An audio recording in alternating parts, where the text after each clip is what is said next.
Are you dreaming of the perfect new home, but you're overwhelmed by all the options that are out there? I hear you. There's everything from the charming bungalow to the towering townhouse, and the type of house that you actually choose will shape your lifestyle and your future. So in this video, I'm actually going to break down the most popular types of houses, what makes them so unique, who they're perfect for, and how to figure out which one of them is your match. So go ahead and subscribe because this information is going to be super helpful to you. Number one, the single family home. Now the single family home is the most popular home when people think about home ownership. This standalone house, it's completely detached. It sits on its own lot. There are no shared walls. And if you have a yard, you have a driveway, you have full ownership of this property. So this is what most families want. That's why these homes have high demand and they tend to appreciate more in value when you compare it to, let's say, a condo type home. Now, owning a single family home also means that you're going to be responsible for everything. That means that you're going to cut the grass, you're going to fix the leaks, you're going to handle the repairs, and that means that every repair, every upgrade, every bit of maintenance, it's all on you. Now, on top of that, these homes usually come with a little bit higher costs. So the property taxes, the insurance, the utility bills, they add up, especially for a larger home that are on larger lots. So the size of this actually does matter. So if you're buying in a suburban or a rural area, you're also going to have to consider those longer commutes to work compared to other places. But as a homeowner, there's one thing that you have to keep in mind. It's that you can change houses, but you can't move the land. So the land is what holds the value, not the structure sitting on it. I mean, people add additions. They do all kinds of modifications, right? Just think about it. Now, a smaller, older house on a big lot actually appreciates more in value over time compared to a large, updated house on a tiny lot. So size matters here again. So if you're trying to decide between single family homes and you want to look at the lot size, you also want to look at the zoning laws in that area and any surrounding development plans, what's happening in that neighborhood. Because these are the factors that are really going to determine what type of home is going to be worth in the future and how you're going to enjoy your future living there. So this is the type of home that's best for families and pet owners, because anyone who's looking for a long-term place with privacy and space, that extra maintenance isn't a problem. It usually is a great option. That leads us to number two. The second type of house on this list is a condominium or a condo home. Now this can be a house, but it also can be in a building that has levels. This is where you own your individual unit, but you share ownership of the common areas. You know, things like hallways, the pools, the parking lots, you own that with the other condo owners. So these are the areas that are usually maintained by an HOA, so you're not responsible for that stuff. Now, one of the biggest advantages to condo living is that there's an HOA, and everyone pays fees into this, and the maintenance generally is a lot cheaper than a single family home. But at the same time, HOA fees can be expensive, which range from a couple $100 to over $1,000 a month, depending on the building and the type of HOA that's in. As I say, not all HOAs are bad. Some single family homes are actually in an HOA where they maintain the roof and the exterior of the home and the grounds and the ground keep. So this is something that you can't control because you got to think into the future and who this is for, because you might have a newborn in your family and suddenly you're facing some restrictions or you need to bring in another family member. So you have to consider these rules and restrictions before buying in a condo association. Same thing with 55 plus. It could limit you to having people come over and visit if they're your grandchildren, right? So another really important factor is the HOA's financial health. So before you buy, you want to ask for their reserve funds balance and check to see if there's been any special assessments and if you're responsible for those. This is when the owners get hit with extra fees because the HOA didn't budget properly for those major repairs. Now, I've seen some crazy, and I've seen it from low HOA fees, and then they get slapped with a $5,000 surprise bill because the roof needs to be replaced, right? So cheap is not always good. Condos are the best if you prefer a lock and leave. Like in other words, if it's a second home and you're in that home and you can just get up and go and travel and do whatever and you don't have to worry about anything, it kind of works out. That type of home, you don't have to take care of any upkeep because it's taken care of. Condos are often built in city centers or in high demand areas, and it makes it easier just to walk to restaurants and shops and public transportation. But if you're buying a condo, make sure you do that research on the HOA. Now that leads us to the number three, which is a hybrid between a single family house and a condo. You kind of get a townhouse, right? These are all connected together, they're in a row. Now, this gives you multiple levels of living space and sometimes a small yard or even a garage, but you're gonna have to share one or two walls with your neighbors. So unlike a condo where you own the interior, the townhouse, you own both the home and the land it sits on.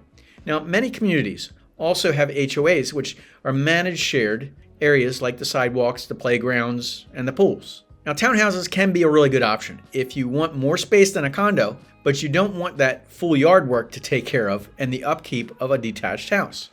Now, they're often cheaper than single-family homes in the same area if you're comparing, but obviously more expensive than owning a condo.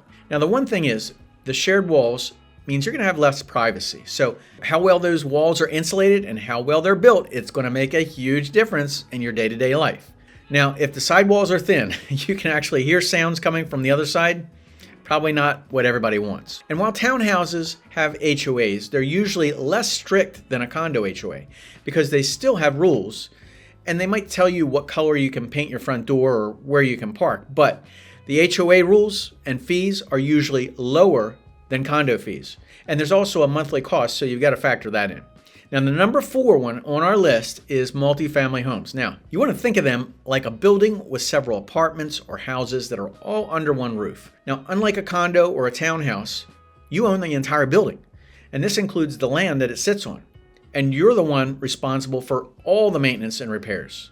But the key benefit to this is rental income. So you can live in one unit and you can rent the other one out, or the other units out. And the rent that you collect can help pay for your mortgage, and sometimes it can even pay for the entire property and into the future, maybe even your retirement. It's one of the quickest ways to build equity and making homeownership more affordable. Plus, these homes usually have bigger lots and bigger square footage than a condo or a townhouse. But there are trade-offs. Again, privacy. Owning a multifamily home means you're also the landlord. And it also means that you'll be handling repairs and dealing with tenants and collecting rent and such. So if the tenant moves out, the unit sits empty, that's your loss of income. It's on you. And financing can also be a little bit more complex because lenders will often require a higher down payment and proof of property management experience for buildings with more units. Number 5 is manufactured or modular homes. Now, this can be a lower cost alternative to a site-built house. And both are built in factories and then moved to your land. But there is a key difference. Look, manufactured homes arrive as a complete unit, while a modular home comes in sections and then they're put together on site. But the biggest plus here is the affordability, because manufactured homes can cost way less per square foot than a regular house. And once modular homes are built, they follow the same building codes as site-built homes, and they tend to hold their value better over time. But your biggest concern is going to be depreciation. So unlike traditional homes, manufactured homes do depreciate over time unless you put them on a permanent foundation and you get them legally classified as real property. Recently, we've seen these properties actually increase in value as the demand for housing has gotten tough, right? But they do remain classified as a personal property. So financing is going to be a little bit more expensive here, guys, with a shorter loan term and a higher interest rate. So there's a balance there. On the other hand, modular homes usually appreciate like a site-built home, which makes them better for the long-term investment. So compare the difference. The one thing is the resale value, whether you own that land. Now, buying a manufactured home that sits on rented land is going to limit how much that thing's going to appreciate. But you can place it on your own lot and it can help hold that value or even grow in value. But the one thing you really need to be concerned about is zoning laws, because this can get tricky. Not all areas allow manufactured homes, especially in suburban or higher end neighborhoods. You really got to check the local rules before you decide. I had one lady who was all ready to buy one, and she says, they found out that I couldn't put it on my lot. And I said, well, you're zoned wrong. So, again, your real estate agent who's working for you in your best interest. Again, I wasn't working for at that point, but that's really going to make all the difference between making sure that you're avoiding these pitfalls. So if you're looking for a home with the lowest upfront cost, a manufactured home could work. But you want long-term value without a higher price tag of a regular house, a modular is probably a better choice. Number 6 on our list is fixer-upper single-family homes. Now, this is pretty solid. I've done this myself. It's another type of home that we really want to consider is a fixer-upper single-family home, because these properties are usually priced lower due to their condition. Maybe the seller had to sell urgently, or the seller didn't have enough money or time to do the repairs, so they listed the house as is condition, right? What this means is it's not really move-in ready, but it has potential, right? And you're willing to renovate, this could be a lower price to you. So these homes can cost, $50,000 or $100,000 less than a similar home that are ready to move into. And that also means that you get space of privacy in a single family house, but for a little bit lower cost. Just make sure you're in the right place, because not all fixer-uppers are located in the best locations, and that's going to make a big difference. Now, if you renovate wisely, you can actually build some serious equity. Now, a $20,000 remodel, that can put $80,000 in your pocket in home value. So you got to think about this. Sometimes you can actually get a better neighborhood than you would actually be able to afford otherwise. So if the surrounding homes are in good shape, improvements are worth putting that investment into it. But renovations aren't always predictable, guys. I've seen the good, the bad, and the ugly. Been doing this for 20 years. Some people have won, and some people not so much. A simple $10,000 bathroom upgrade can turn into a $30,000 problem that you didn't find in hidden plumbing issues. So you want to try to get a detailed estimate from a contractor before you close on that deal. Get the true cost to own. Don't just guess at what repairs need to cost. Unexpected costs are what make fixer-upper dreams turn into money pits. And I've done this. I've made those mistakes too. So you want to keep in mind, unless you're doing the work yourself, you're going to be dealing with contractors, permits, timelines, and they don't always go as planned. So if you need a home right away, these homes may not be your best choice. Now, this is the most important part of this video. Now, how do you choose the right one for you? So the best home, it really depends on your lifestyle, your budget, and your future plans, and how much maintenance you're willing to handle. So you need to ask yourself these questions. Do you need more space for a family? Are you getting older? Do you need something with less maintenance? Or do you prefer something with super low maintenance? Here's more questions. Do you want to be in a city? Do you want to be in a rural area? Do you want to see neighbors? Do you want to be in the suburbs? Do you want to be close to people, close to things? All these things really do matter. Now, the next thing is your budget, because the budget matters a lot. It's not just the purchase price, guys. It's the property taxes. It's any kind of fees or HOA fees or upkeep costs.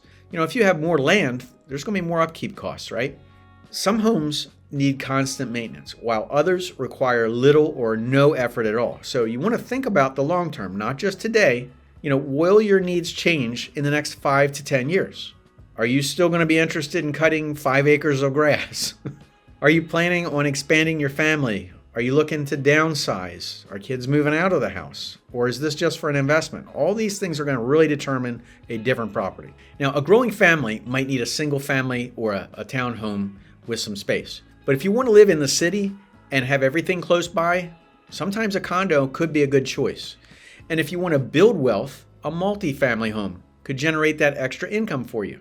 Now, the fact is, there is no perfect house for everyone. I've said this before, but if you get a good 80% of everything that you're looking for, you're probably going to be really happy. But it's all about finding out what fits you on how you want to live. Now, tour a few types of homes, run the numbers, and then picture yourself living there every day, day to day. This is a long-term decision. So you want to make sure it really does work for you. Now, did you find any of this information helpful? Be sure to hit that like button and share it with anybody you know who could actually use this. I'm Jerry with Jerry Pinkas Real Estate Experts. Been doing this for 20 years. My real estate team is here to help you find your hidden gem and really to avoid those pitfalls that are costly. Don't just jump in. So if you're thinking about buying or selling a property here in Myrtle Beach, South Carolina, or anywhere else in the United States, we will hook you up with that local real estate expert. Just give us a call at 843-839-9870. We've helped thousands and thousands of people. I've seen the good, the bad, and the ugly. I just want to make sure that you're not getting this average stuff, that you're getting way above average. So until next time, stay happy, stay educated, and I'll talk to you soon. I really do appreciate you watching these things. Thank you so much.